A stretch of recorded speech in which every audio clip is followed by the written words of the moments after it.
இயேசுவின் நாமத்தினாலே இந்த மாலை நேரத்திலே உங்களை அன்போடு விட வாழ்த்துகிறேன். வேதத்தின் வெளிச்சம் என்ற நிகழ்விலே நீங்கள் அழைக்கப்பட்ட அழைப்பை பாருங்கள் என்ற வசனத்தை நாம் தியானித்துக் கொண்டே இருக்கிறோம். இந்த யோசுவாவின் புஸ்தகம் 22ஆம் அதிகாரம் 5ஆம் வசனத்திலே நாம் முதலாவது தியானித்த பொழுது, உங்கள் தேவனாகிய கர்த்தரிடத்தில் அன்பு கூற ஆண்டவர் அழைக்கிறார். இரண்டாவதாக, அவருடைய வழிகளில் நடக்கும்படியாய் ஆண்டவர் நம்மை தெரிந்து கொண்டிருக்கிறார், அழைத்தும் இருக்கிறார், பரிசுத்தப்படுத்தியும் இருக்கிறார். இன்றைக்கும் யோசுவாவின் புஸ்தகம் 22ஆம் அதிகாரம் 5ஆம் வசனத்திலே அவருடைய கற்பனைகளை கை கொண்டு நடக்கும்படியாய் ஆண்டவர் நம்மை அழைத்திருக்கிறார் என்று நாம் கர்த்தருடைய வசனத்திலே நாம் வாசிக்க முடியும்.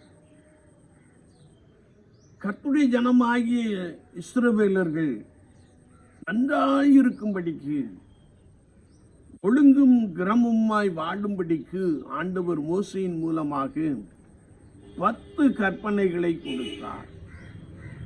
இந்த கற்பனைகளை கை கொண்டு நடக்கின்ற பொழுது ஆண்டவர் நம்முடைய வாழ்க்கையிலே ஒவ்வொரு நிலைப்பாடுகளிலும் நம்மோடு கூட நம்மை பலமாய் வழிநடத்த போதுமானவராக இருக்கிறார்.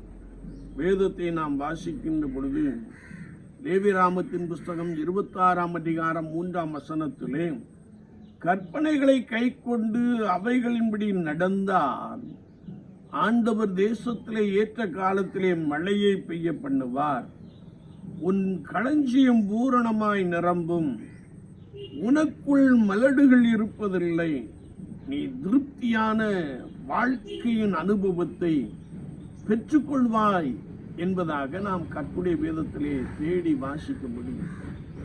என்னை கேட்டுக்கொண்டிருக்கிற என் அன்பு சகோதரனே, சகோதரியே, விசுவாச வாழ்க்கையிலே ஒவ்வொரு நாளும் கர்த்தருடைய கற்பனைகளை கை கொண்டு நாம் நடக்கின்ற பொழுது ஆண்டவர் நம்மோடு கூட இருந்து நம்மை பலமாய் வழிநடத்த போதுமானவராக இருக்கிறார். கற்பனைகளை கை கொள்வதன் மூலமாக 1000 தலைமுறை மட்டும் இரக்கம் செய்கிறவராக இருக்கிறார். அப்போஸ்தலனாகிய யோவான் எழுதின 1ஆம் நிருபம் 5ஆம் அதிகாரம் 3ஆம் வசனத்தை நாம் வாசிக்கின்ற போது, அவருடைய கற்பனைகள் ஒன்றும் பாரமானவைகள் அல்லவே என்பதை நாம் வாசிக்க முடியும்.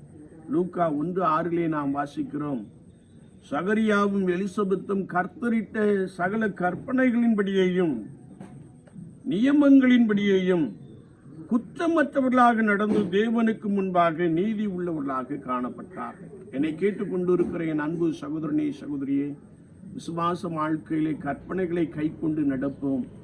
ஆண்டவர் உங்களை சகல ஆசீர்வாதத்தினாலும் நன்மையினாலும் நிரப்புவார்.